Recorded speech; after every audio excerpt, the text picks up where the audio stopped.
Meus irmãos, já podemos aqui nessa noite buscar a face do nosso Deus, celebrar a sua grandeza, santidade, confessar a Ele os nossos pecados e culpas, consagrar a Ele as nossas vidas e parte daquilo que Ele nos tem dado na sua infinita graça e misericórdia. Agora nós paramos para ouvir a voz de Deus na exposição da sua palavra.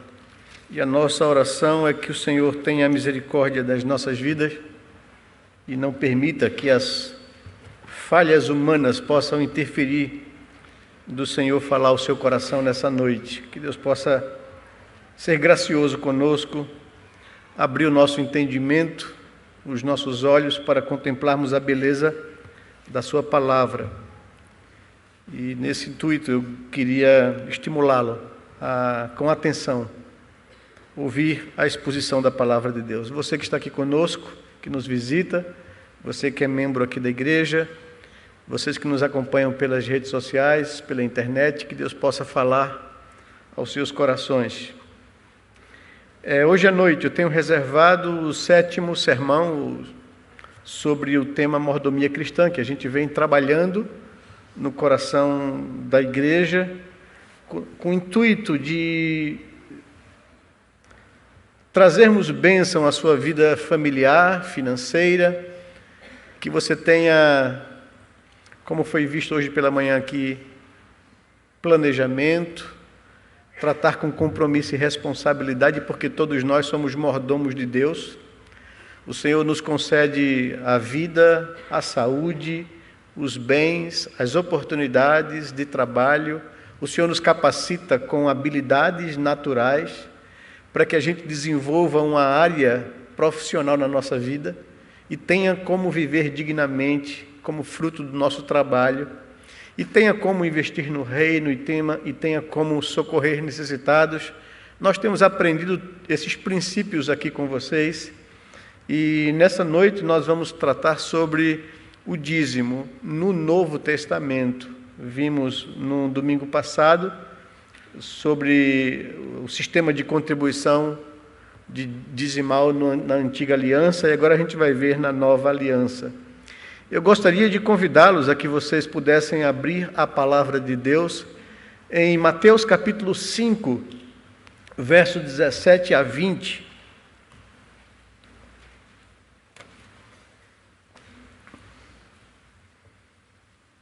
E basear nesse texto e em outro, daqui a pouco eu falo para vocês, sobre o tema o dízimo no Novo Testamento.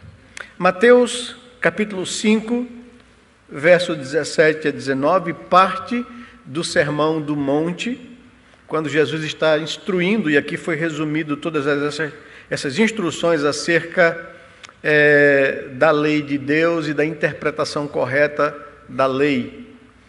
Verso 17 do capítulo 5 de Mateus nos diz assim: não penseis que vim revogar a lei ou os profetas. Não vim para revogar, vim para cumprir. Porque em verdade vos digo, até que o céu e a terra passem, nem um i ou um tio jamais passará da lei, até que tudo se cumpra. Aquele, pois, que violar um destes mandamentos, posto que dos menores, e assim ensinar aos homens, será considerado o mínimo no reino dos céus. Aquele, porém, que os observar e ensinar, esse será considerado grande no reino dos céus. Porque vos digo que, se a vossa justiça não exceder em muito a dos escribas e fariseus, jamais entrareis no reino dos céus. Então, guarde esse texto. Agora vá comigo para o capítulo 23, verso 23 do mesmo Evangelho de Mateus. E depois eu explico por que esses dois textos vão ser base da nossa exposição nessa noite.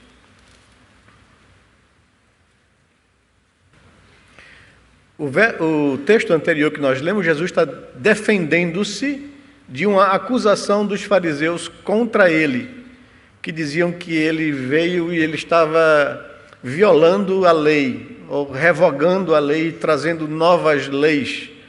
E ele afirmou: eu não vim revogar a lei, eu vim cumpri-la. E aqui ele rebate a esses que o acusavam disso, no verso 23 do capítulo 23 de Mateus, dizendo: ai de vós, escribas e fariseus hipócritas, porque dais o dízimo da hortelã, do endro e do cominho, e tendes negligenciado os preceitos mais importantes da lei, a justiça, a misericórdia e a fé. Devíeis, porém, fazer estas coisas sem omitir aquelas. Vamos orar ao Senhor, falar com o nosso Deus nesse momento. Pai de amor, Deus bendito, louvado seja o teu nome por tua grandeza, por tua santidade, pelo teu amor e bondade. Nós queremos expressar a alegria do nosso coração em nos reunirmos como povo, como igreja do Senhor, como corpo de Cristo, para buscar a tua face e descansar a nossa vida em tua presença.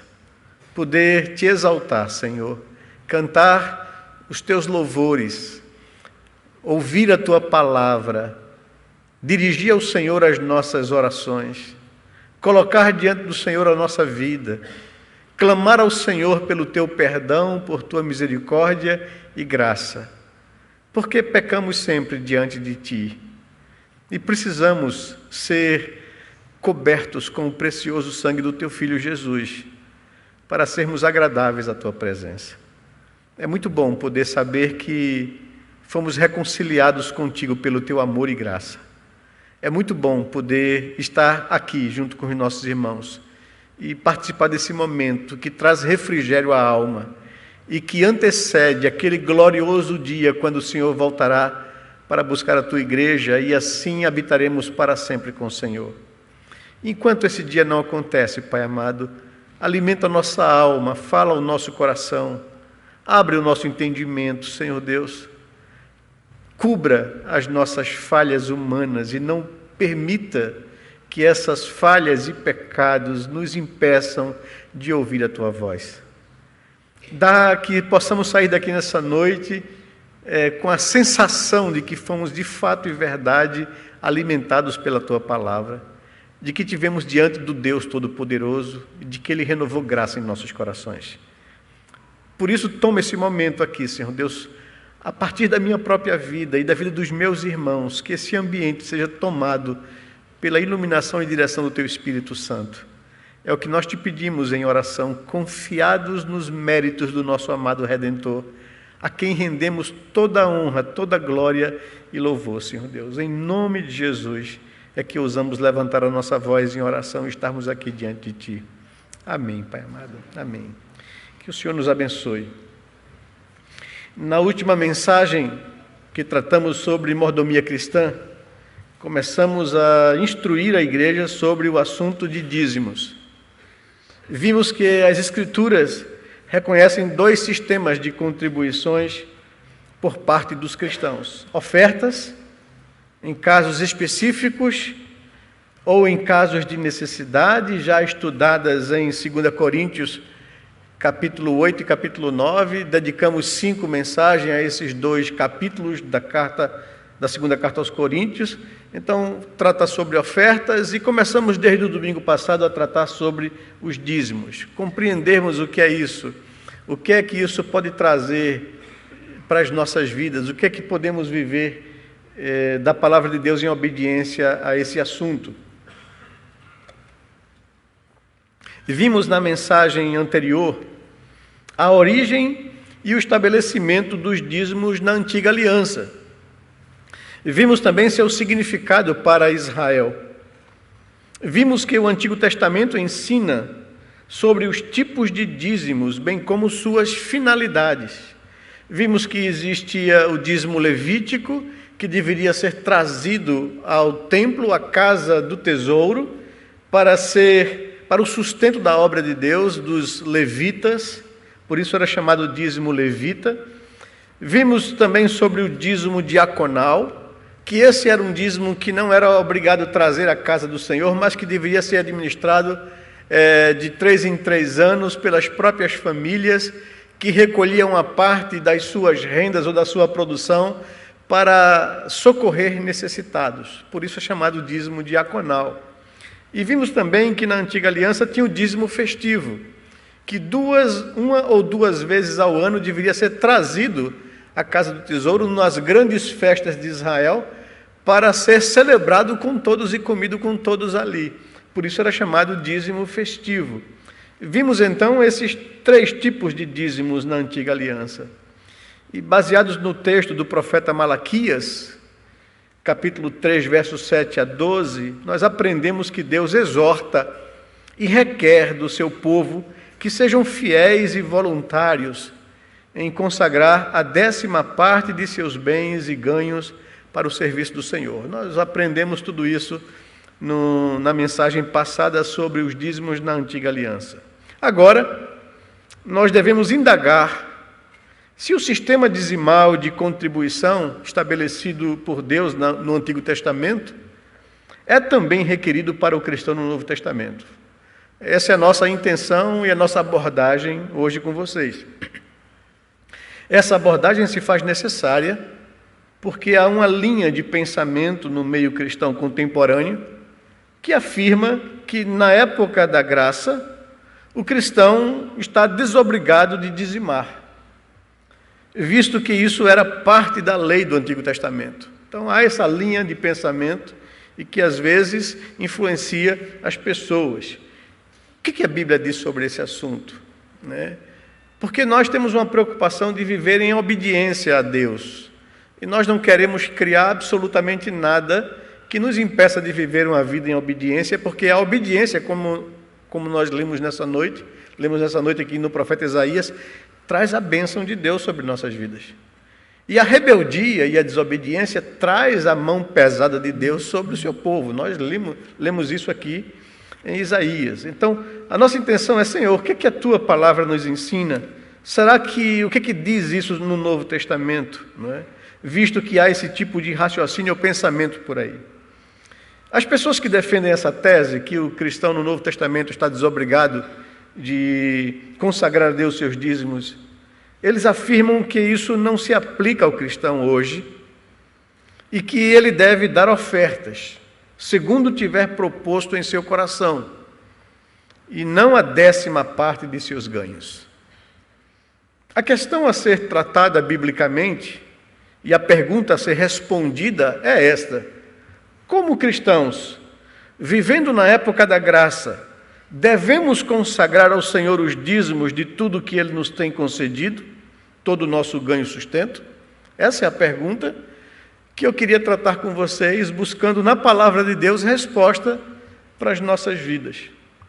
Na busca de responder esta indagação, nós vamos observar os princípios e as instruções da Escritura contidas nas palavras de Jesus, nesses 2 textos que nós lemos para vocês. Mateus capítulo 5, verso 17 a 20, Mateus capítulo 23, verso 23. Porque são exatamente esses 2 textos usados pelas pessoas que sustentam a tese de que o cristão está desobrigado de trazer os seus dízimos à semelhança dos israelitas no Antigo Testamento. Também não podemos esquecer o que já estudamos no texto de 2 Coríntios, capítulo 8 e capítulo 9.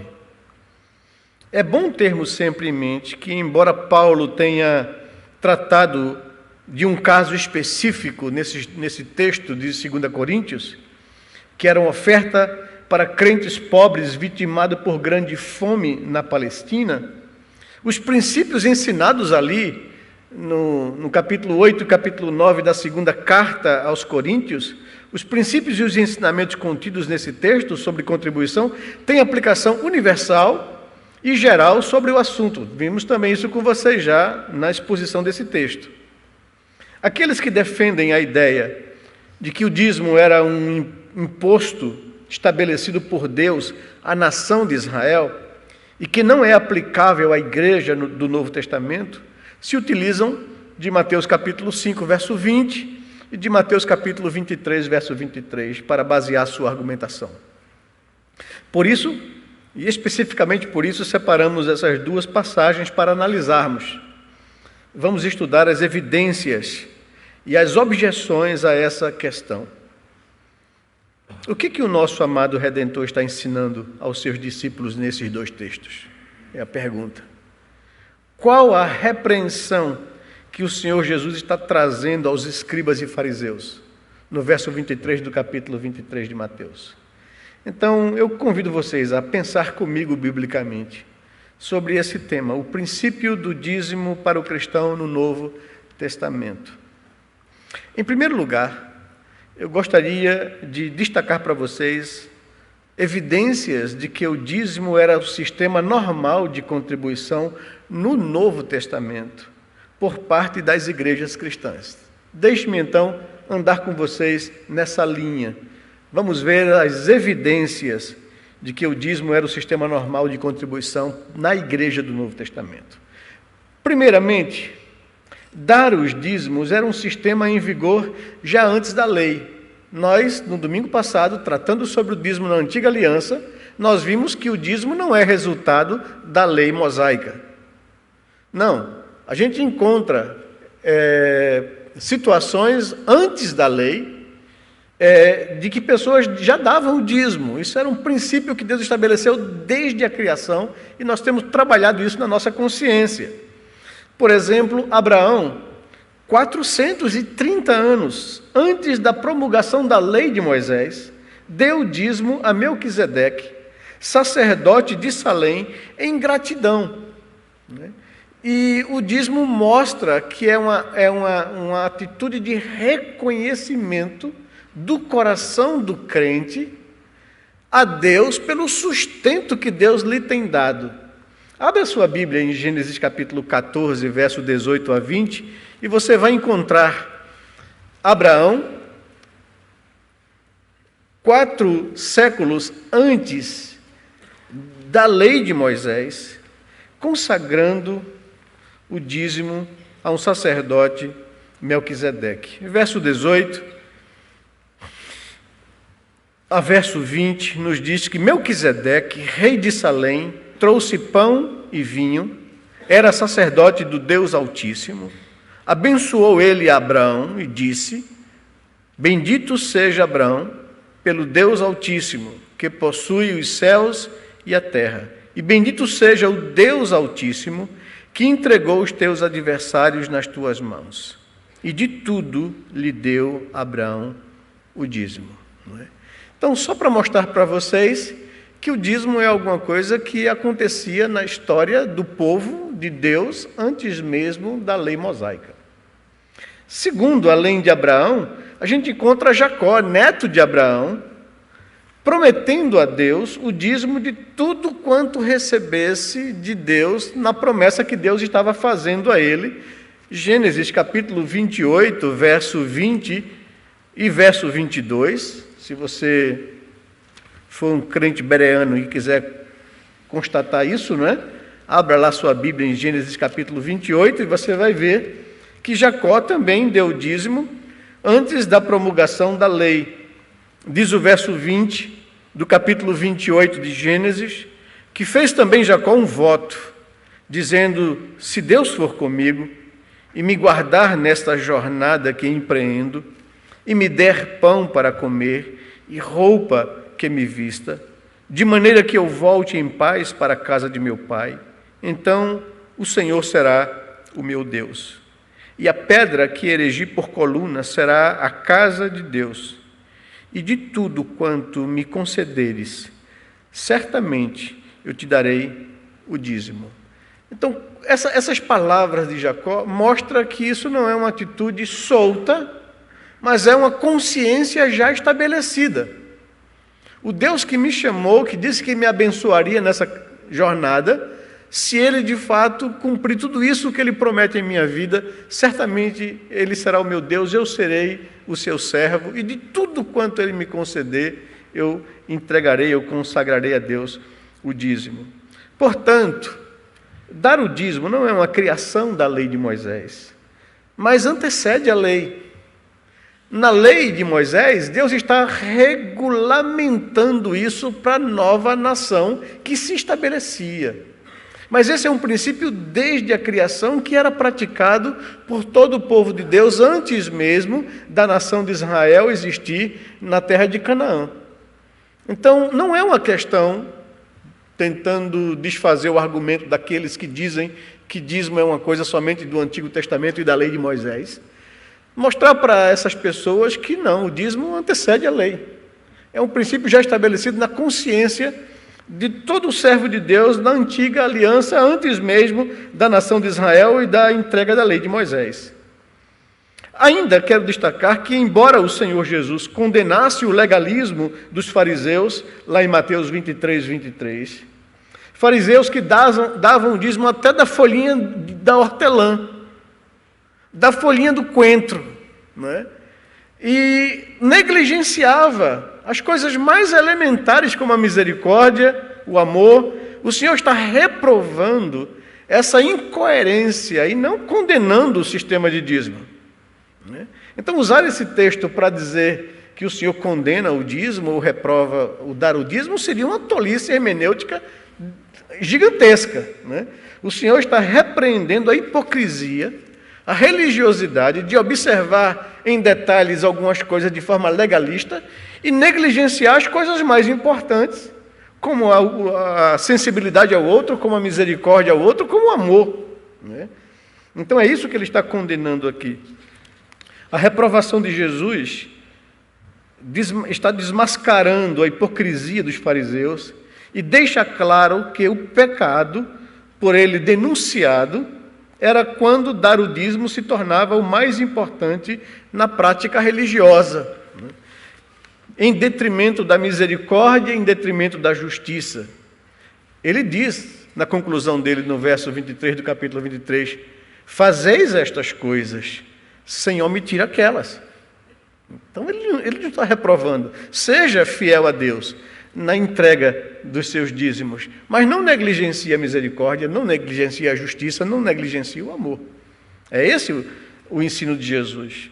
O Senhor recomendou que a fé, a misericórdia e a justiça, juntamente com os dízimos, deveriam ser observados por todo verdadeiro cristão. Todas essas coisas deveriam andar juntas e serem praticadas. É isso que o versículo 23 de Mateus 23 está dizendo. Ainda, também gostaria de destacar que os primeiros cristãos, sendo judeus, naturalmente continuaram a prática da contribuição dizimal. Isso é óbvio, né? Você vai encontrar isso de forma muito clara em todo o Novo Testamento. Os primeiros cristãos mantiveram em Jerusalém os costumes judaicos não abolidos ou proibidos por Cristo. Exemplo, eles continuavam indo ao templo nas horas determinadas de oração. Atos capítulo 3, verso 1, observem aí, por favor, abra sua Bíblia. Atos 3, 1. A igreja já tinha surgido, o Espírito Santo já tinha sido dado, e os cristãos, os primeiros cristãos, aqueles 3.000 que entregaram a vida ao Senhor naquele sermão de Pedro, não é? Os apóstolos, diz lá o verso 1 do capítulo 3 de Atos, Pedro e João subiam ao templo para a oração da hora 9. Haviam 3 momentos de oração pública, de oração conjunta pelos judeus, né? A hora 3ª do dia, 9 horas da manhã, a hora 6ª do dia, meio-dia, e a hora 9ª do dia, 3 horas da tarde. Então eles observavam isso, Deus chamava o povo a orar no templo, se juntar, dar uma paradinha, um break no trabalho às 9 da manhã, corria lá no templo, faziam suas orações e voltavam ao trabalho, né? Meio-dia, você ia lá fazer seu lanche, almoçar, dava uma corrida no templo, orava a Deus em conjunto e ia embora. 3 da tarde, dava um break no trabalho, né? Fazia um lanchinho e ia lá orar a Deus no templo. A igreja do Novo Testamento, constituída da grande maioria dos judeus, não aboliu isso, né? Ia ao templo de Salomão, que não era o templo da igreja, para orar a Deus observando o calendário litúrgico de Israel. Porque não tem nada de errado nisso. Ao contrário, não é? Esse é um princípio estabelecido por Deus na antiga aliança que deve ser observado pelos cristãos hoje. Nós não fazemos isso enquanto cristãos.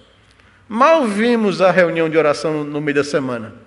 Temos muitas justificativas, o trabalho, o trânsito, a insegurança do grande centro. Nós não oramos. Isso não foi abolido. O jejum, quando eu tenho que me concentrar para buscar a Deus, para vencer algum pecado que está de fato me derrubando na vida, ou algum irmão que eu estou intercedendo pela vida dele em oração, isso não foi abolido na Bíblia. O problema é que nós somos relaxados mesmo. Que nós negligenciamos esses princípios, esses meios de graça que Deus estabeleceu para obtermos fortaleza espiritual e vitória sobre o pecado. A igreja não negligenciou, não aboliu o que a Bíblia não aboliu no Novo Testamento. Então, eles iam ao templo para orar nas horas de oração. Eles continuavam fazendo votos a Deus. O pastor Augusto falou isso aqui hoje de manhã, quando Paulo foi a Jerusalém. A igreja pediu a Paulo para fazer votos de consagração, como um judeu, e Paulo não viu problema nisso. Eu posso ir sim fazer o voto, raspou a cabeça, fez voto de consagração, passou uma semana orando lá no templo. Isso não é problema. Eles não aboliram isso. Porque isso faz parte da vida espiritual, isso desenvolve a minha relação com Deus. Eles continuavam incluindo as crianças na nova aliança pelo batismo. Não é? E essa é uma prerrogativa, uma afirmação das igrejas reformadas. Na antiga aliança, o filho, ao 8º dia de nascido, era apresentado a Deus para receber o selo da aliança, a circuncisão. Na nova aliança, no Novo Testamento, as crianças também estão incluídas nessa aliança. Pedro, no seu primeiro sermão, diz isso àqueles ouvintes: a salvação é para vós e para vossos filhos. Quando o carcereiro de Filipos chega a Paulo e pergunta o que eu devo fazer para ser salvo, creia no Senhor Jesus e será salvo tu e tua casa. E naquela mesma hora da noite, madrugada, foi à casa do carcereiro e batizou toda a casa do carcereiro. Então a igreja do Novo Testamento obedecia e seguia o que estava previsto na antiga aliança e que não foi proibido no Novo Testamento. Então, para eles isso estavam inclusos. Famílias inteiras foram batizadas. Lídia creu na pregação de Paulo e de Silas, levou-os para sua casa e toda a sua família foi batizada. Então, eles incluíam as crianças na aliança no Novo Testamento, assim como faziam na antiga aliança. Em contrapartida, outros costumes e prescrições cerimoniais da lei foram claramente abolidos. Tais como sacrifício de animais, não mais sacrificavam animais. Por quê? Porque o Cordeiro de Deus, Jesus Cristo, foi sacrificado uma única vez pelo pecado. Tudo aquilo do Antigo Testamento, da lei cerimonial, acerca de sacrifício, era sombra do que Cristo faria na cruz. Agora não precisa mais de sacrifício. Aí foi abolido na nova dispensação. Aí não precisamos mais sacrificar um animal para chegar para cultuar a Deus. Não temos um altar aqui para sacrificar um novilho. Por quê? Porque o Cordeiro de Deus foi sacrificado uma única vez, por todas. E o sacrifício dele é suficiente. Na antiga aliança, o sacrifício de um animal não era suficiente. Aquilo era apenas para apontar o perfeito sacrifício que aconteceria. Como João Batista, ao ver Jesus, disse: eis aí o Cordeiro de Deus que tira o pecado do mundo. Eis aí o que toda a lei cerimonial do Antigo Testamento apontava. Ele virá para morrer na cruz, definitivamente pelo nosso pecado. E o seu sacrifício será suficiente para nos remir das nossas culpas. Isso foi abolido. E o Novo Testamento é claro em relação a isso. Dias festivos e restrições alimentares que existiam na lei cerimonial do Antigo Testamento, ou seja, não comer animal imundo como porco. Hoje você pode comer um leitãozinho, né? Sem trauma de consciência, porque aquilo era uma lei cerimonial do Antigo Testamento. Hoje você pode comer uma galinhazinha cabidela sem nenhuma crise de consciência, mas isso era proibido na Antiga Aliança, por causa do sangue que representava o sacrifício de Cristo. Mas isso foi abolido, porque era uma lei cerimonial, apontava para Cristo, e uma vez que Cristo veio, não é necessário mais observar isso. Então, isso é claramente abolido no Novo Testamento. Entretanto, não há nenhuma abolição ou proibição no Novo Testamento da prática do Antigo de dar o dízimo como forma de contribuição regular. Há uma regra hermenêutica seguida pelos intérpretes das Escrituras, uma lei hermenêutica segura, de que o que não for claramente proibido do Antigo Testamento deve continuar sendo observado pelos cristãos no Novo Testamento. Eu só posso proibir uma coisa que a Bíblia proíbe. Se ela não proíbe, eu não posso proibir. Então, o que não foi claramente abolido ou proibido do Antigo Testamento deve continuar sendo observado pelos cristãos do Novo Testamento. Após a destruição do templo no ano 70 depois de Cristo, os cristãos judeus devem ter continuado a trazer os dízimos à diaconia das igrejas, como acontecia com os cristãos gentílicos. Atos capítulo 6, quando a igreja passou dificuldades, quando enfrentou uma grande fome. Você vai ver lá Barnabé, levita, natural de Chipre, que tinha uma propriedade que ele herdou de alguém por herança, vendeu a sua propriedade e depositou o dinheiro aos pés dos apóstolos, para suprir a necessidade de quem tinha. Então, a Bíblia mostra isso, que a igreja tinha essa prática. A igreja primitiva também sustentava regularmente órfãos e viúvas, e tudo isso é evidência de que havia um sistema regular de contribuição no Novo Testamento. Havia distribuição diária de alimentos para as viúvas na igreja em Jerusalém, Atos 6:1. As viúvas helênicas estavam sendo tratadas com preconceito diante das viúvas judias. Essas estavam recebendo uma cesta mais robusta, e as outras uma cesta mais minguada. Então houve queixa dos helênicos, dos cristãos de origem helênica ou gentílica, contra os cristãos de origem judaica, que estavam tratando esses com discriminação, com preconceito, na distribuição diária do alimento para as viúvas. Então, havia uma prática diária de socorrer pessoas necessitadas. As viúvas eram mulheres necessitadas que perderam seus maridos, provavelmente pela perseguição contra o cristianismo. Isso é muito comum no Novo Testamento acontecer. E que a igreja se responsabilizava por essas vidas, porque a mulher não tinha oportunidade de trabalho na época. Ou ela era sustentada pelo pai enquanto solteira, ou pelo marido enquanto casada. Mas ela não tinha o que tem hoje. As mulheres hoje se formam, se preparam, têm campo de trabalho, vão à luta, conseguem se sustentar. Naquela época não tinha isso. Então a mulher viúva, desamparada, não tinha onde levantar sustento para sobreviver. E a igreja se responsabilizava por elas. Então a igreja tinha diariamente uma distribuição de alimentos para aquelas viúvas desamparadas. E isso nós encontramos como sistema regular. Havia uma relação de viúvas e órfãos sustentada pela igreja gentílica em Éfeso. Você encontra Paulo escrevendo a primeira carta a Timóteo, pastor em Éfeso, e Paulo orienta de como isso deveria acontecer. Você pode observar na sua Bíblia, 1 Timóteo capítulo 5, verso 16 e verso 9. Especificamente, Paulo está dizendo uma coisa, e veja que orientação interessante de Paulo. Paulo está dizendo, olha, aí tem muitas viúvas. Quando Paulo escreveu a carta dele a Timóteo, já era quase na década de 60, uma perseguição ferrenha, levantada contra o Império Romano ao cristianismo em todo o mundo, e muitos homens perderam a vida. E muitas mulheres e muitos filhos ficaram sem marido e sem pai, órfãos e viúvas.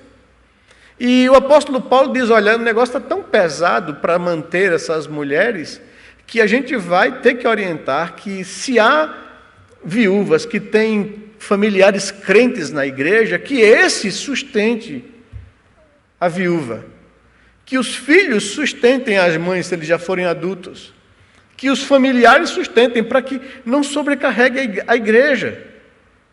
E ele ainda orienta, se há viúvas mais novas, procurem se casar, não é? Para que a igreja fique enxuta e tenha condições de socorrer as viúvas verdadeiramente desamparadas, não é? Aquelas senhorinhas já que não tem mais como casar.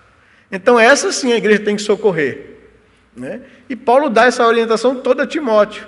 Mas se tem crentes que têm viúvas, eles devem sustentar essas mulheres e os filhos órfãos. Se tem viúva nova, casa. Vamos fazer aqui. Paulo era um santo casamenteiro nesse aspecto, né? Estava arrumando casamento para as viúvas, para que elas tivessem família, marido e fossem amparadas, para que a igreja tivesse condições de socorrer as viúvas verdadeiramente desamparadas, né? Isso aliviaria. Então, há essa prática no Novo Testamento, 1 Timóteo capítulo 5, verso 16, verso 9.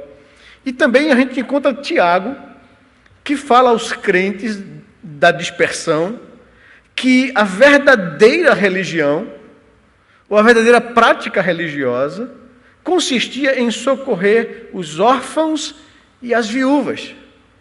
Assistir essas pessoas que perderam o provedor da casa, o seu pai, por causa da perseguição. Então, a verdadeira religião é socorrer, é ser sensível, é assistir essas pessoas verdadeiramente desamparadas. Então, isso, a igreja vivia isso, praticava isso. Para sustentar diariamente, como nós vimos aqui, para socorrer essas pessoas, a igreja tinha que ter um sistema regular de contribuição. E ofertas não é um sistema regular. Oferta a gente já tem aprendido aqui que é específico para algum fim específico, ocasional. Mas essa demanda do sustento da causa de Deus, ela requer um sistema regular de contribuição. Então o dízimo é esse sistema regular de contribuição que já existia no Antigo Testamento e continuou existindo no Novo Testamento.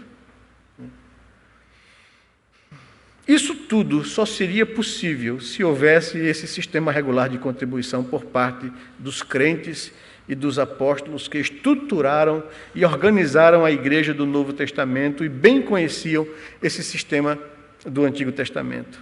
Então, todas essas evidências nos apontam para que havia de fato um sistema de contribuição regular. E nós não vemos nada sendo inventado no Novo Testamento, mas a continuidade do sistema que já existia no Antigo Testamento, ou seja, o dízimo. Mas, em segundo lugar, eu gostaria de observar com vocês as objeções mais comuns ao sistema dizimal do Novo Testamento e analisar brevemente com vocês. Nosso sermão hoje é um sermão apologético. A gente está tentando trabalhar um pensamento, um conceito que diz que o crente e a igreja do Novo Testamento não é obrigado a dizimar. E a gente está tentando buscar na Bíblia se isso se sustenta. Então, quais são as objeções desse pensamento ao sistema dizimal da igreja do Novo Testamento? Primeiro, eles dizem que faz parte da lei do Antigo Testamento e, como cristãos, estamos sob a graça e não sob a lei. É a primeira linha de argumento para defender o que eles defendem. Já vimos que o dízimo existiu antes da lei. Além disso, muitas coisas da lei permanecem para a igreja cristã, como, por exemplo, a inclusão dos filhos, já vimos isso, há aspectos cerimoniais, bem como políticos e sociais na lei, que não são mais necessários após seu pleno cumprimento em Cristo. No entanto, se todos os preceitos da lei do Antigo Testamento fossem abolidos, Jesus não teria investido tanto tempo em ensiná-los aos seus discípulos e ampliar sua abrangência. Mateus capítulo 5, capítulo 6 e capítulo 7, aquilo que nós chamamos do Sermão do Monte, é um grande resumo do ensino de Jesus aos seus discípulos. Eu digo assim, desintoxicando ele de uma interpretação legalista dos fariseus da lei de Deus. Jesus pega cada um dos mandamentos e vai destruindo o que foi construído de forma equivocada na cabeça das pessoas, para dizer qual é o sentido do mandamento. Você vai ver essa equação de Jesus, né? Essa fórmula dele, dizendo: ouviste o que foi dito, eu, porém, vos digo. Ele não está dizendo absolutamente nada, ele está dizendo que quando vocês receberam o ensino, por exemplo, de não matarás, interpretando o que é matar, não matarás, é que matar é você tirar a vida de alguém. Eu, porém, vos digo que a lei não é reducionista a esse ponto. Ela não trata apenas do ato externo, ela trata do coração. Se no coração você foi indiferente com alguém, se você falou mal de alguém, se você alimenta ódio contra alguém, você já matou a pessoa no coração. E você quebrou o mandamento. Porque a abrangência do mandamento não é reducionista, é um ato. Trata do coração. Quer não matar alguém? Não alimente ódio no coração. Sétimo mandamento. Ele diz: ouviste o que foi dito, não adulterarás. E o que foi ensinado com a interpretação desse mandamento? É quando você se permite ter intimidade sexual com uma mulher que não seja sua, ou com um marido que não seja o seu. E ele diz: não, o mandamento não é reducionista a esse ponto. O mandamento diz que se você olhar para uma outra pessoa que não seja o seu cônjuge, com a intenção sexual ou intenção impura, você já adulterou com aquela pessoa no coração. A lei é abrangente. O mandamento cobre não somente o ato, mas a intenção da alma. Quer que não pecar contra Deus? Seja radical no trato com aquilo que te leva a pecar. Se tua mão te faz tropeçar, arranca. O que o Senhor está dizendo não é para eu me mutilar, Ele está dizendo que eu tenho que tratar com radicalidade o pecado na sua fonte nascedora, que é no coração. Tudo acontece aqui, nada é extemporão. Eu não vou de repente me tornar um pecador, um adúltero, da noite para o dia. Eu vou quebrando barreiras, eu vou quebrando muros, e vou permitindo coisas no meu coração, e o resultado disso é o ato. Mas o pecado para Deus acontece lá dentro do coração. E o Senhor Jesus gastou 3 capítulos, que estão reduzidos aqui no ensino. Ele falou isso o tempo todo para os seus discípulos, desintoxicando ele de uma interpretação legalista da lei de Deus. Cristianismo é mais profundo, é muito mais que isso. Um mandamento desses não se reduz apenas a um pecado específico, mas uma área da vida.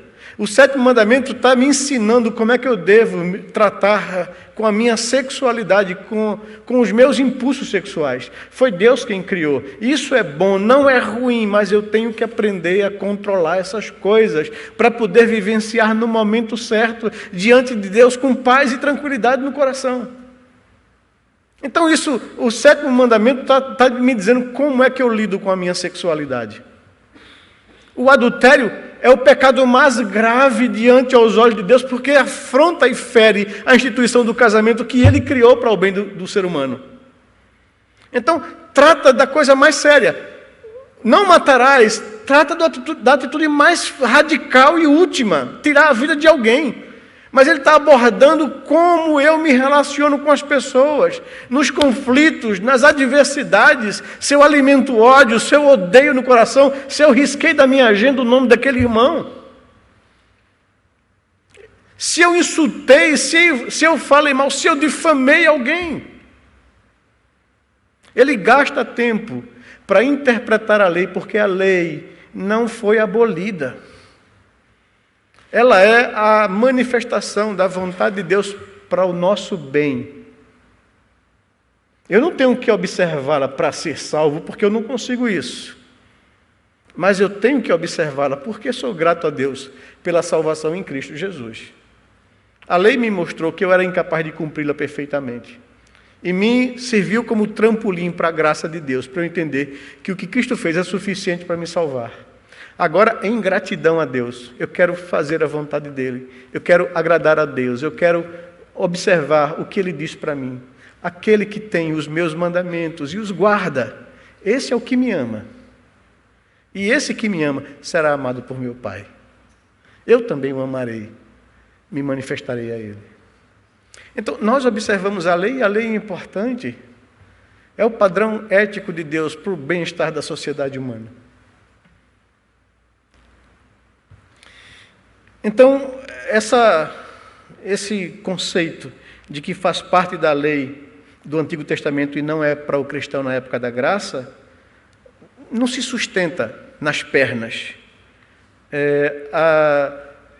O Senhor Jesus disse que eu não vim para revogar a lei, vim para cumpri-la plenamente. Outro argumento usado é: não há uma ordem clara no Novo Testamento para dar o dízimo. O que na verdade não há é uma nova ordem abolindo ou proibindo o dízimo. O que claramente autoriza a sua continuidade, desde que já era ordenado e conhecido no Antigo Testamento. Então, nada se diz no Novo Testamento contra o dízimo. Daí se pressupõe sua continuação autorizada. Isso é um princípio hermenêutico seguido por estudiosos sérios de intérpretes bíblicos. Não há nenhum mandamento no Novo Testamento dizendo para batizar os filhos. Você conhece algum? Por que não há esse mandamento? Porque já era uma prática estabelecida. Os meus filhos faziam parte da aliança de Deus e eram circuncidados, recebendo o selo da aliança. Então não tem por que ter uma ordem no Novo Testamento. Agora vocês vão batizar os filhos. Por que isso? Nenhum dos apóstolos tiveram problemas com isso. Batizavam famílias inteiras. A salvação é para vós e para os vossos filhos. Crer no Senhor Jesus será salvo tu e tua família.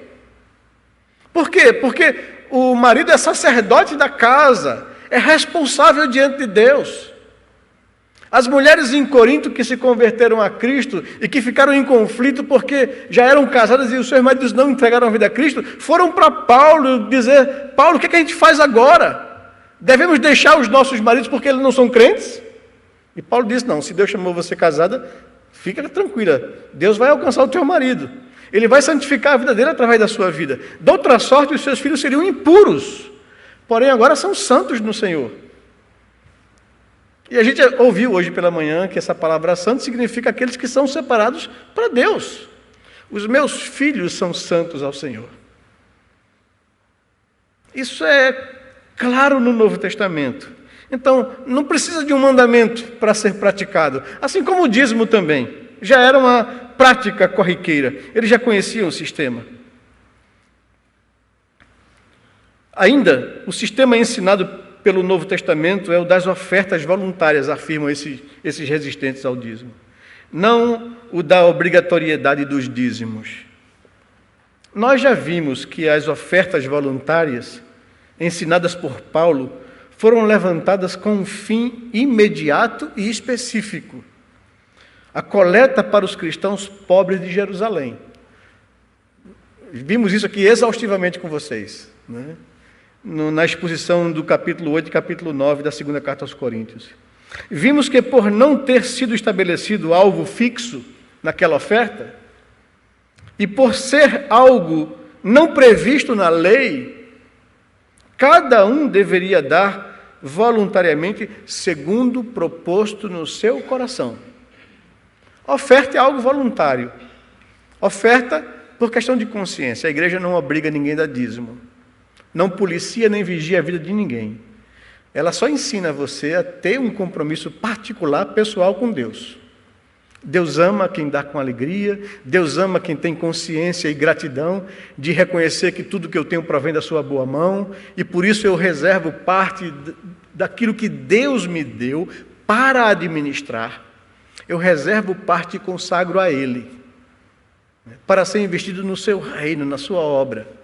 Deus quer ver no coração do homem reconhecimento e gratidão e dependência. Esse é o princípio do dízimo. Nós já vimos aqui no domingo passado e repito aqui com você, né? Mas a oferta não, a oferta é voluntária. Você dá segundo tiver proposto no seu coração. Isso não se aplica a dízimo. Porque seria uma violência hermenêutica usar o texto de 2 Coríntios, capítulo 8, capítulo 9, para aplicar isso a dízimo. Aquilo é oferta. Isso não se aplica ao compromisso regular do dízimo, nem muito menos o substitui. Ainda um outro argumento levantado por essas pessoas que se objetam ao sistema dizimal para a Igreja do Novo Testamento é que o Novo Testamento nos ensina que devemos dar muito além do que a 10ª parte. Nisso, nós concordamos. A liberalidade da igreja primitiva de Jerusalém em vender o que tinha para dar aos irmãos pobres, Atos capítulo 4, né? Verso 34 a 35, não anula o dízimo. Só ensina que 10% é o mínimo que devemos dar ao Senhor. Pois se a nossa... E aí vem Mateus capítulo 5, verso 20. Quando Jesus repreende as pessoas, dizendo, se a vossa justiça não excederem muito a dos escribas e fariseus, jamais entrareis no reino dos céus. Chegamos aqui, então, a algumas conclusões e aplicações às nossas vidas, dessas observações feitas. Primeira delas, consagrar ao Senhor os dízimos das nossas rendas e ganhos é bíblico e, portanto, válido e requerido nos dias de hoje. Devemos obedecer ao mandamento e praticar isto pela fé, sem faltar ou sem esmorecer. Senão estaremos roubando a Deus, retendo algo que Ele declara não ser nosso. E aqui nós vimos a exposição passada de Malaquias. Deus acusa o povo disso. É lógico, é razoável alguém roubar a Deus? E a pergunta é retórica, né? Não, é absurdo, ninguém vai roubar a Deus. Ele diz, vocês estão me roubando. Em que estamos roubando ao Senhor? Nos dízimos e nas ofertas.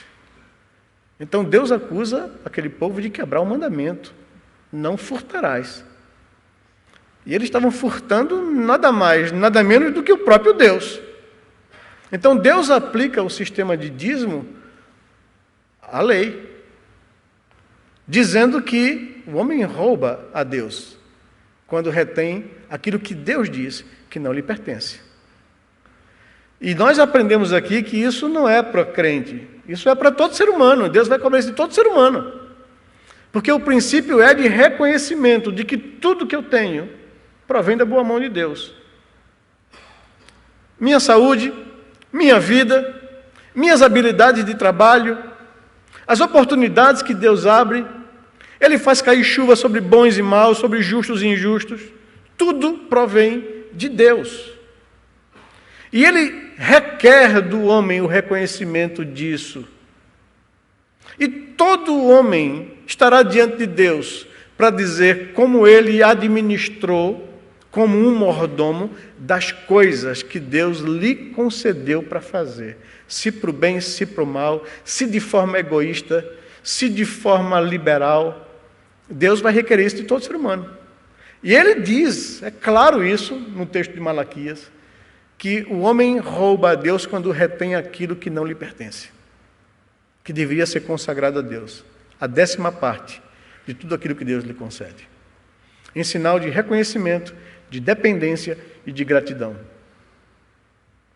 Então, eu posso ser acusado de não confiar em Deus quando eu retenho, de ser rebelde contra Ele, né, e de ser ingrato, de não reconhecendo que tudo que eu tenho provém das mãos dEle.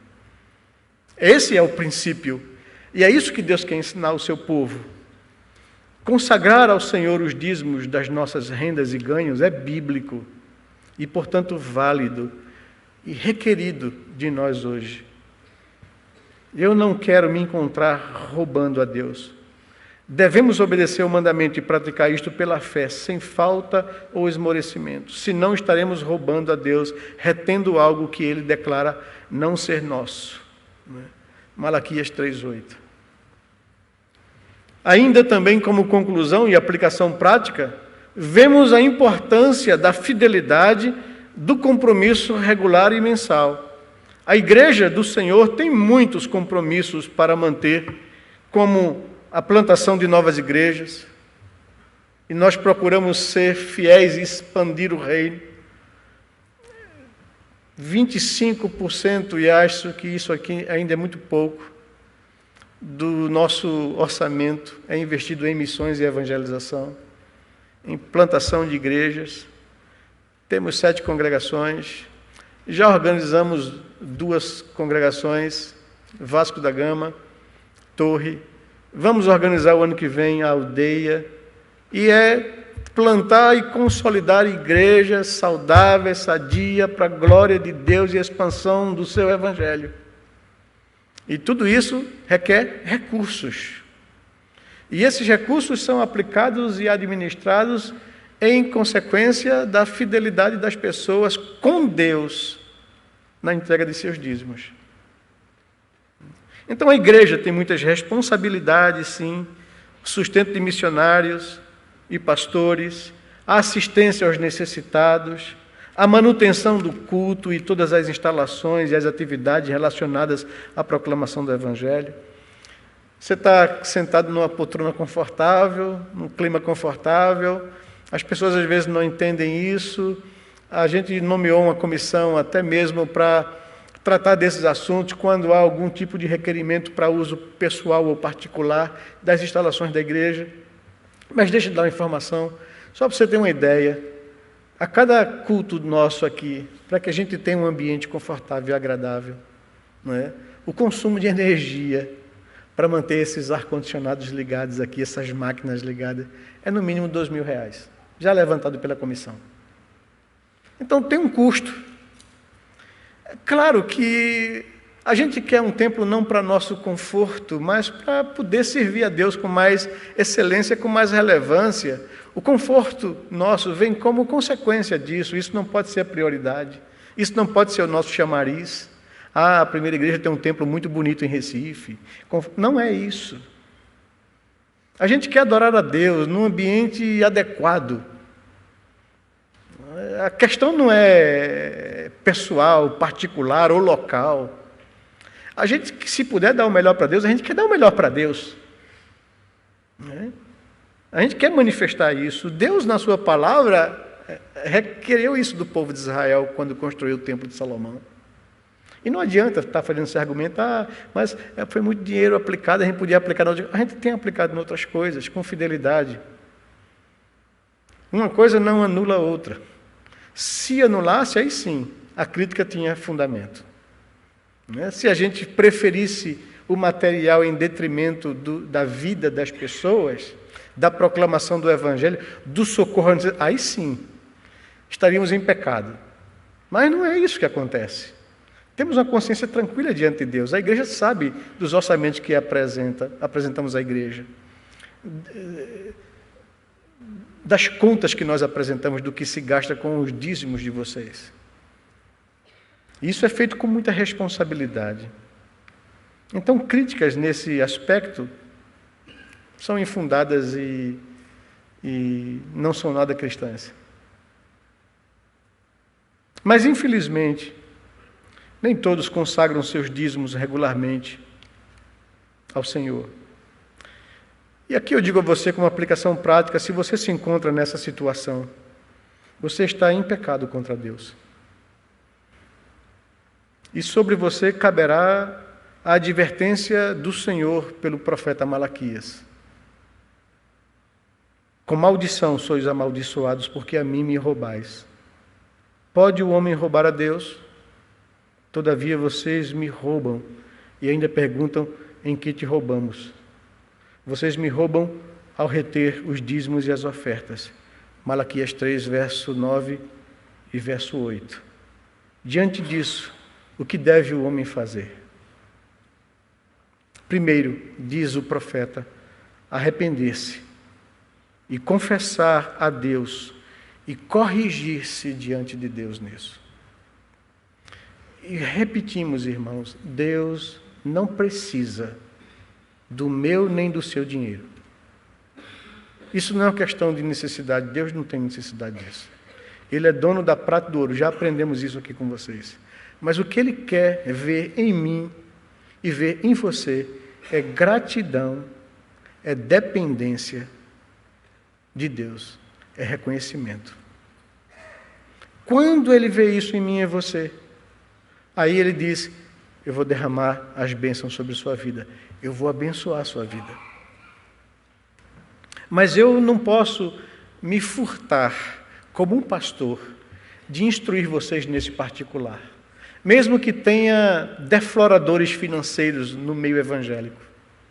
Mas por causa desses erros e absurdos, a gente não pode se furtar de ensinar a palavra de Deus a vocês, com o intuito único de que queremos ver vocês como famílias e como pessoas abençoados e aprovados por Deus. Então, arrepender-se, confessar a Deus, corrigir-se, o que encobre as suas transgressões jamais prosperará. Mas o que as confessa e deixa alcançará misericórdia. Provérbios capítulo 28, verso 13. Em segundo, coloque no coração o propósito de ser um cristão comprometido com Deus e com o seu reino. Seja um dizimista fiel e regular. Ainda aplicando na nossa vida, como a igreja primitiva nos ensina, o dízimo não é o máximo, mas apenas o mínimo que devemos dar ao Senhor. O que, o quanto e como consagramos ao Senhor os nossos bens revela onde está o nosso coração, se nas coisas desse mundo ou em Deus e nas coisas do seu reino. Mateus capítulo 6, verso 21 nos diz: porque onde está o teu tesouro, aí estará também o teu coração. Então, como eu lido com a questão financeira, revela muito dos meus valores e da minha prioridade. Se em Deus, ou se nas questões desse mundo, egoisticamente de mim mesmo. Ainda, como aplicação, ninguém tem de Deus autorização para administrar os dízimos. Tem muita gente que faz isso, né? Não, meu dízimo eu vou administrar, eu vou dar a um missionário ali, eu vou dar a um fulano acolá. Isso não é bíblico. Trazei todos os dízimos à casa do tesouro, para que haja mantimento na minha casa. Você não é administrador do seu dízimo. Você administra aquele dízimo, né, diaconal. Lembra que a gente viu isso aqui? Mas o dízimo levítico, que é o dízimo regular, e o dízimo festivo, não. Esse tem que ser trazido à casa do tesouro. Não é? A semelhança dos dízimos no Antigo Testamento e das ofertas voluntárias da igreja primitiva no Novo Testamento, nossos dízimos devem ser trazidos à igreja em culto para serem administrados por aqueles que Deus instituiu com essa responsabilidade. Nós temos na igreja um departamento financeiro que cuida desse valor. Não é? No nosso sistema presbiteriano, o pastor passa longe disso. Isso é um departamento financeiro eleito pelo conselho da igreja, geralmente tem um oficial, presbítero, nós colocamos um oficial diácono também como segundo tesoureiro, nós nomeamos uma comissão de exame de contas entre membros da igreja para trimestralmente fiscalizar a execução desses recursos, do orçamento que foi apresentado à igreja anualmente, né? E pastor recebe um sustento da igreja para se manter. Não mete a mão em dinheiro, não se envolve com isso. Para evitar qualquer tipo de acusação, para não manchar o nome do Evangelho.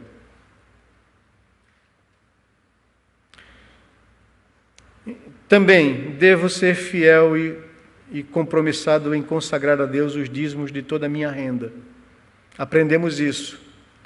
No entanto, nunca devo me esquecer de viver por fé, de ser misericordioso com os outros e de ser justo e almejar a justiça de Deus no meio que eu vivo. Ainda, também, como aplicação prática, Deus abençoará e retribuirá abundantemente aos cristãos que forem fiéis nesse particular. Como bem falou o seu profeta Malaquias, no capítulo 3, verso 10, verso 11 e verso 12. Como nós vimos no domingo passado, trazei todos os dízimos, Deus desafia o povo de Israel. Trazei todos os dízimos à casa do tesouro e fazei prova de mim, diz o Senhor, se eu não abrir as janelas dos céus e não derramar sobre vós bênção sem medida. Por causa de vocês, da fidelidade de vocês, eu vou repreender o gafanhoto devorador que acaba com suas plantações.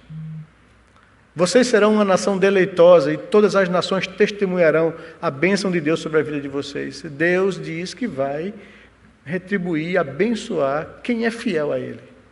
E evidentemente a gente não vai usar isso como argumento de negócio com Deus, porque isso não é negócio.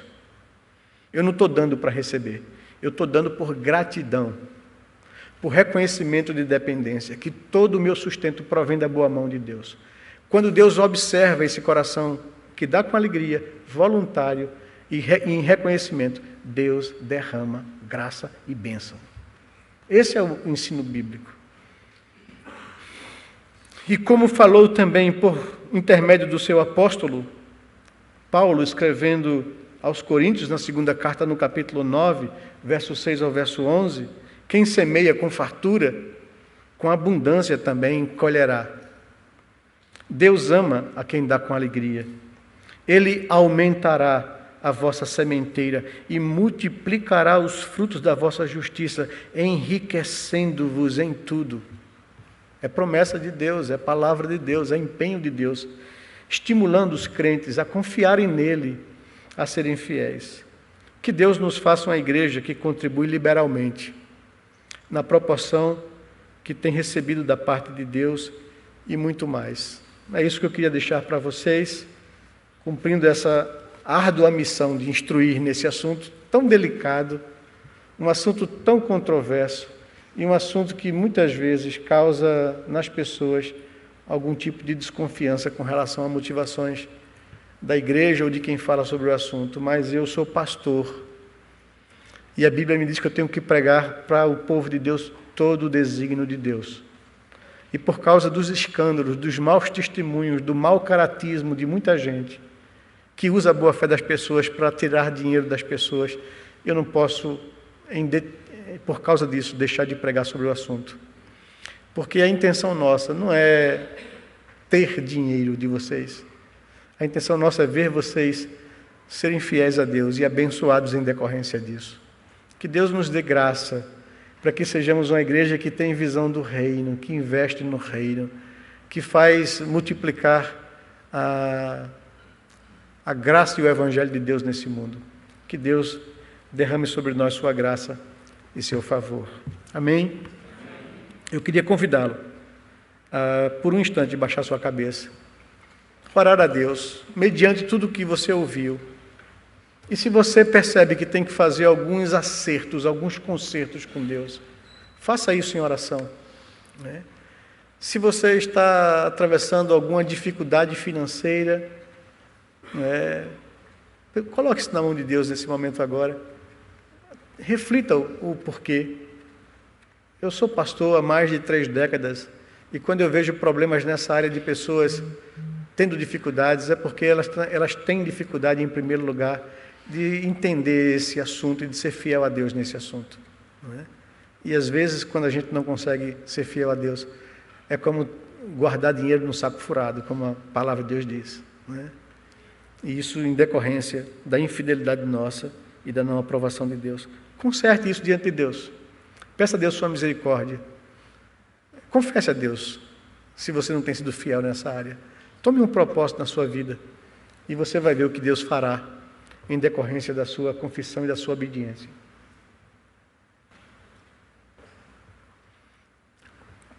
Pai querido e Deus amado, Tu conheces cada vida aqui presente, cada coração. E mesmo tendo que expor um texto que trata de um assunto tão delicado em nossos dias, nós não podemos nos furtar de expor e de ensinar à Tua igreja a Tua vontade nesse particular. Queremos Te pedir, Senhor Deus, que nos perdoe quando somos infiéis nessa área da nossa vida, quando somos mesquinhos, quando temos sido consumidos por esse espírito desse século materialista, que junta, que acumula, que só vê para si. Ensina-nos, ó Senhor Deus, a sermos misericordiosos com aquele que tem necessidade. Ensina-nos, ó Senhor Deus, a sermos fiéis a Ti, confiar no Teu chamado, na Tua vocação, na Tua palavra. Faz, ó Senhor Deus, que possamos experimentar de fato o Teu cuidado na nossa vida e vermos isso com muita clareza ao ousarmos confiar e agir pela fé nessa área da nossa vida. A melhor parte dos nossos ganhos e do nosso trabalho devem ser consagrados a Ti, Pai, como as primícias. Ensina-nos a isso, Senhor Deus, e a fazermos isso com alegria, com voluntariedade, com gratidão, com reconhecimento. Abençoa o Teu povo nessa área também, que sejamos pessoas prósperas, ó Senhor Deus, que vivamos uma vida digna, Senhor Deus, que possamos ter do Senhor para poder abençoar outras pessoas. Faz isso, Senhor Deus, com a Tua igreja, com o Teu povo. É o que nós Te pedimos em oração, em nome de Jesus, Pai. Amém, Senhor Deus. Amém. Vamos ficar de pé, meus irmãos, e vamos encerrar.